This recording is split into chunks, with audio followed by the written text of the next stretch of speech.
But let us do it. We are right on track, Matt. This is our second show, talking our second team of 32. 73 days. Look at that football just get ripped apart. I thought the music last night was great. I think this music is great. I think all the music is great. I think we should do 32 teams in 16 shows.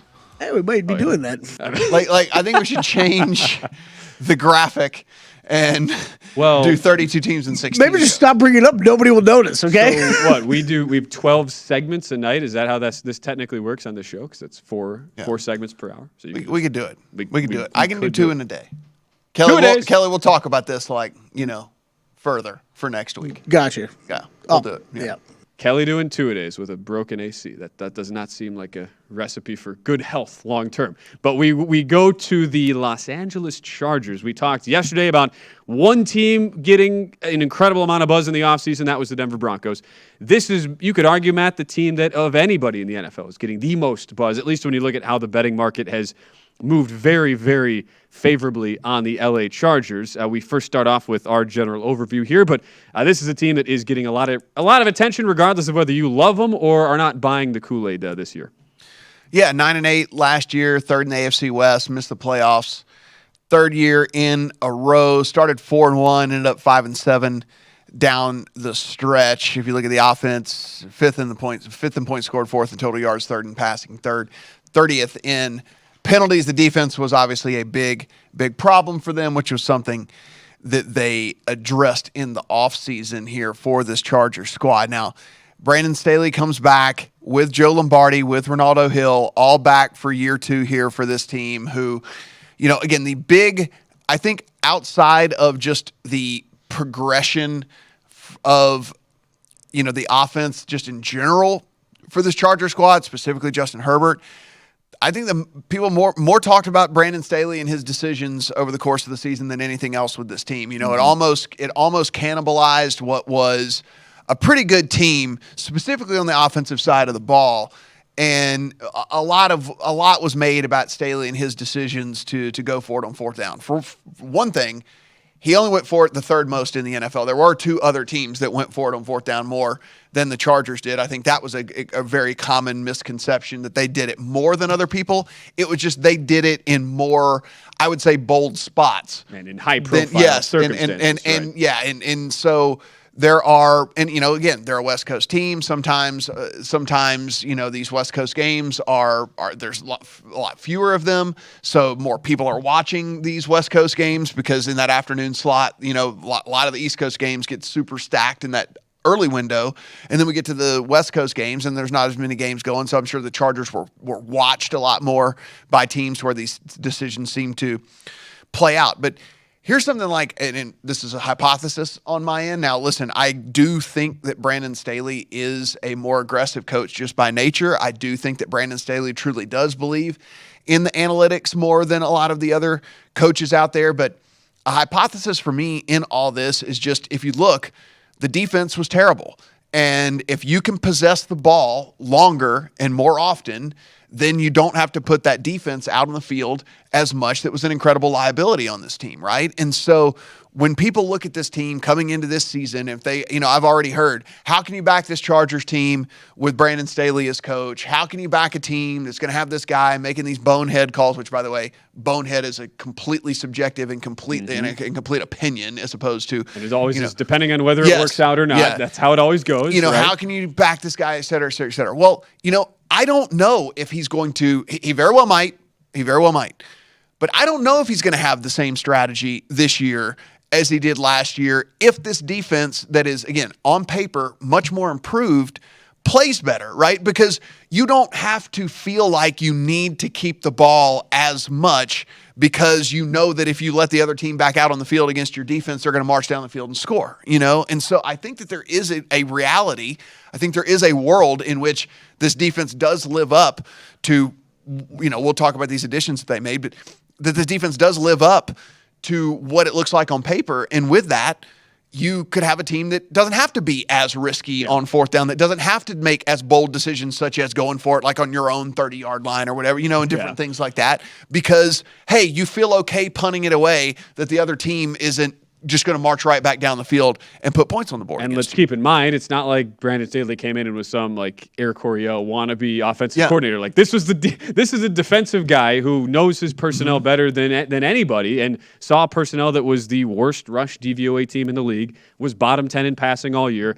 Early downs was a disaster for that team last year. So if there's one person, like it's not like it's a guy who was just saying, oh yeah, I'm an offensive guy, I just want the ball. This is a defensive-minded guy first. And so it kind of invalidates a lot of those kind of base, raw general arguments about, oh, this guy has no idea what he's doing. He just wants points. It doesn't work that way. And it kind of leads into, all right, what do we realistically expect this defense to be this year based on the additions? Yeah, and so what we have here is maybe the biggest overhaul outside of what Cincinnati did maybe on their offensive line, because they basically just got Joe Burrow an entire new offensive line. But outside of that, maybe the biggest overhaul there is on the defensive side of the ball for this Chargers team. They traded a 2nd round and a 6th round draft pick to the Bears for Khalil Mack. So Khalil Mack gets added into the fold. They signed J.C. Jackson. They signed Sebastian Joseph Day to play on that defensive tackle on the defensive line. They signed Austin Johnson to come in and play on that defensive line as well. And if you look at Austin Johnson, he's a guy whose name might not really jump off the page to you, and you're kind of like, why are you even mentioning signing a guy like Austin Johnson? Well, look, you have Khalil Mack and you have Joey Bosa, and they're going to do what they do, rushing the passer and creating all kinds of havoc in there. You sign guys like Sebastian Joseph Day and Austin Johnson because teams are going to run the ball against you. Teams last year, if you remember this Chargers squad, teams could run the ball at will against this Chargers team last year. They had absolutely no interior presence whatsoever. Austin Johnson was 6th at the defensive tackle position at run stop win rate in the NFL last season. And again, the name doesn't jump off the page because you want to know why. You don't get sacks by stopping the run. You don't get all these flashy plays by stopping the run. But this guy stops the run. And this is what they needed big time as well to addition on the defensive side of the ball. Now, on the offensive side of the ball, they did sign Gerald Everett. He had the best season really of his career this past year over in Seattle. Jared Cook, old. They didn't resign. He's still a free agent. He could still end up back there. If they decide they don't really like what they see in Gerald Everett or something like that, they could always bring back Cook to see if he can get another season out of him or something like that. But again, he's 35, turning 36. It's father time is undefeated. Yeah, it is with all of that. And so, they draft an offensive guy and an offensive guard in Zion Johnson with their 1st round pick. They didn't have a 2nd round pick, but in the 3rd round, they get JT Woods, who was a safety. And then in the 4th round, make a little bit of a splash here, getting Isaiah Spiller, running back, to come in. Yes, they still have Austin Eckler, but Austin Eckler battled a lot of injuries over the last couple of years because he's not the biggest running back there is out there. And he's so good catching the ball on 3rd down. He's so good playing in the pass game. It would not surprise me to see Isaiah Spiller get some of the early down work here for this team and allow Eckler to really do what he does best, which is catch the ball out of the backfield and be able to move the chains whenever they need to on 3rd down. Yeah. And 4th down. And because they're going to be and 4th down. Some 4th downs. I guess the big question too, and we'll answer this on the other side of the break, we'll show as well the numbers right now, because as we discussed with our first team in this division, the Broncos, it is very, very jam-packed here at the top of the AFC West. The Chargers, your 2nd favorite to win the division at plus 225, flat win total at 10, slightly higher juice on them to make the playoffs though than the Broncos, who also share a 10 win total. You see the AFC plus 750 odds, Super Bowl odds at 14-1. And to me, coming into last year, the O-line was like the big thing for that Charger team. Justin Herbert was one of the most pressured quarterbacks in the NFL his rookie season. O-line was 27th in pass block efficiency in 2020. That took a major, major leap last year, and that was part of why they brought in Corey Linsley from Green Bay. Matt Filer brought in. Rashawn Slater was really good as a first-round draft pick. So now, Matt, it's like, all right, where do we go from here, and where do we assess the LA Chargers and especially not only run blocking but pass blocking as well, since that was such a big part of Justin Herbert's game? That is the question we will answer next, and then get into where do we think this team fits in the 2022-23 season. It is fascinating, and a lot of people are all over the Chargers. Those numbers have really, really shortened since the time they were first released. Well, and we continue.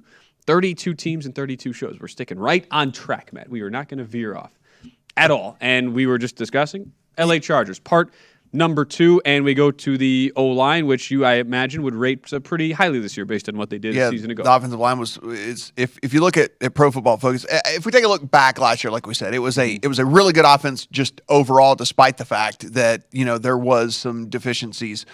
4th overall offense according to DVOA, according to Football Outsiders. Now 26th overall defense, and then 28th special teams, which was also really bad for them. Pro Football Focus, though, does have this team power rated 5th heading into the season. So if you were talking about not only, some people, me included, who are really high on this squad moving forward, I mean, PFF tends to like them a ton. 12th rated offensive line as we head into the season. So an upper half offensive line that has a chance to be better if a couple of guys can take a couple of steps forward here. That's one of the deals with this team. There are a lot of guys that still might be able to kind of take that next step. And if that were to be the case, then even as high as a lot of people are heading into the season on this team, it could be even more of a team that people are bullish on, because there are some guys, listen, on the defensive line, we don't even have to talk about that. Khalil Mack, Joey Bosa, you still have Jerry Tillery. I mean, they got everything that you want on the defensive line. We talked about that interior being much, much, much improved. Sebastian Joseph Day, Austin Johnson, Morgan Fox, all of these guys are going to come in and make the interior of this defensive line much tougher to run the ball against, which was basically a sieve last year. That was one of the problems with the Chargers, and I think one of the reasons, like I said, that they were so aggressive. I think that Staley was so aggressive because, once they got down, it was so easy to run the ball against them. Teams could just basically bury them running the ball and running the clock out. And so, you had to possess the ball as almost a form of defense, So it's going to be much tougher to run the ball against the team this year. Now, the secondary, of course, you already know some of the names that were there, but you add a J.C. Jackson to a Derwin James and a Nasir Adderley, and now you've got the makings of an incredibly good secondary. They have Asante Samuel Jr. still. Now, he didn't have that great of a season last year. Still young, still has some chance to really step up. And honestly, if you read some of these articles about corners specifically in the NFL, it's typically year 3 when they finally they finally kind of get it, right? I mean, they finally figure out everything that there is to get, and that's when they really start to shine. So I wouldn't close the book on Asante Samuel Jr. yet, just because he did struggle for this team last year. But as you mentioned, Ben, I mean, really, it's going to be how much does this offensive line hold up and allow this offense that should be so incredibly spectacular, that should be so high-flying, that should be able to really move the ball a ton. How much are they going to be able to protect Justin Herbert? Because that is what it's all going to come down to at the end of the day, because we are finding a team here in the Chargers that, if you look top to bottom at the receiving core as well, I mean, they re-signed Mike Williams, who we know is one of the very best go up and get it receivers. Yep. Maybe that I've ever seen, actually. Like, if you want to talk about a dude that can just go up and get it against any type of defender, that's your guy. Keenan Allen, one of the most technical route runners there is in all the NFL. He's going to be back for them as well. Josh Palmer, and remember this name, Josh Palmer. He's a second-year guy out of Tennessee. He only got 45 targets as a rookie last year, caught 33 of them, and there's a chance that he has a really, really big role in this offense kind of moving forward here, because, again, yeah, you get Gerald Everett in there, but I never was a Gerald Everett guy. Like, I wasn't really thinking that Gerald Everett was going to be a major contributor on the offensive side of the ball. So I think maybe we're going to see just a ton more of just, going to these wide receivers early and often. And again, as I mentioned, Eckler out of the backfield as well. And so the question becomes, like you said, what do we think here of this team, and what do we think that they can actually do in this division? We have the schedule up on the screen right now. According to Warren Sharp over at Sharp Football, the 13th hardest schedule in the NFL. A lot of that will have to do with the fact of the division that they play in, right? We already said every one of the teams that are in the division, we expect to be good this year. You got to play each one of them twice. Not only that, you do have what may or may not, will have to depend, it depends. I think the Colts are going to be much better this year. You do have a road game at the Colts late in the season. You have the Titans that are, listen, I don't think they're going to be as good as last year. I think they'll be a formidable team for sure. Then you get the Rams and then you get the Broncos. That week 15 to 18 on this schedule could really make or break this team right here. I mean, you're talking Titans at Colts, Rams, and then at Broncos to close out the season. Now, I don't think that they're going to be in such bad shape that that stretch right there could keep them out of the playoffs.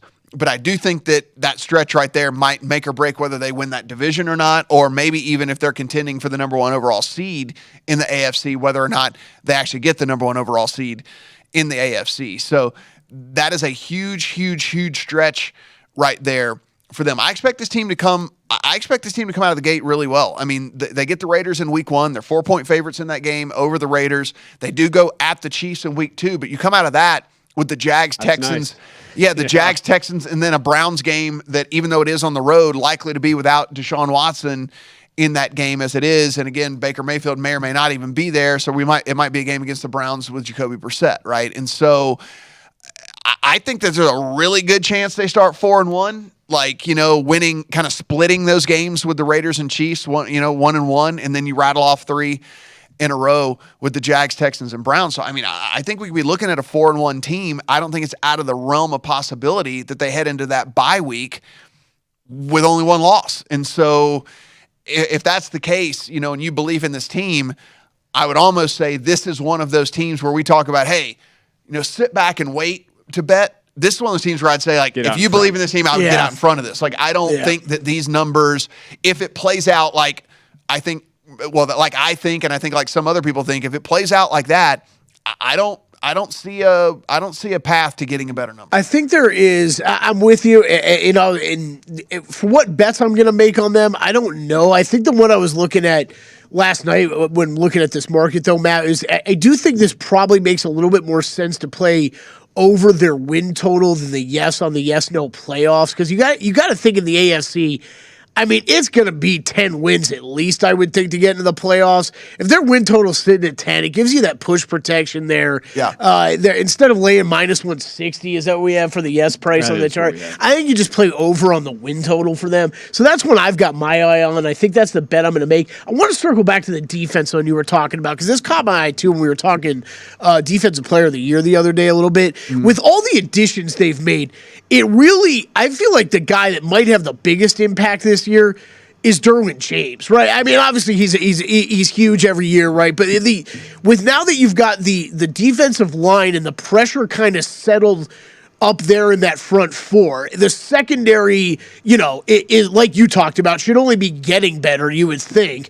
I think it allows them to play Derwin James in really more of a freelance role, right? Kind of wherever he wants to play center field there, wherever, might be a little bit of rushing the passer more, might be, playing in that nickel back spot, wherever on the field. Just feels like he could be set up to have a massive season as far as, racking up a few sacks, interceptions, whatever. I think that you're right on the win total deal there with this Chargers team, because it almost feels like to me, if they avoid the injury bug and play up to potential, that 10 would be kind of the floor for them. Like, I think 10 wins is kind of the floor for them.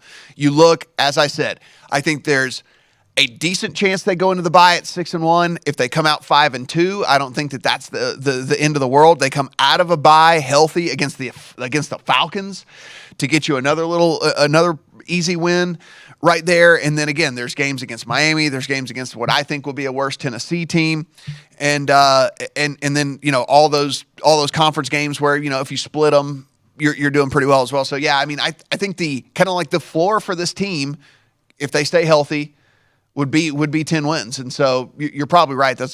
You're probably getting better, I guess, on the over than you would on the 160. Derwin James, 35-1. You are. Yeah, you are. Defensive Player of the Year. And it kind of bookend this conversation here. We always say every year there's that team that everybody falls in love with. Mm-hmm. Browns were the team last year, who then completely lay an egg. It sounds like you are not believing even though this has kind of been the team that has had a whole lot of steam behind it this offseason. But way to jinx it, Ben. Come on. No, we got to do this objectively though on every team. But you are not buying they're doomed to just totally disappoint because we're all talking them up this offseason. No, because listen, I think the quarterback situation is completely different, right? I mean, I think that Justin Herbert is a legitimate, really good NFL quarterback, as to where Baker Mayfield, as we found out, is not. That is a very good point and a good distinction to make. 32 teams and 32 shows. Number 2 down in the books, LA Chargers.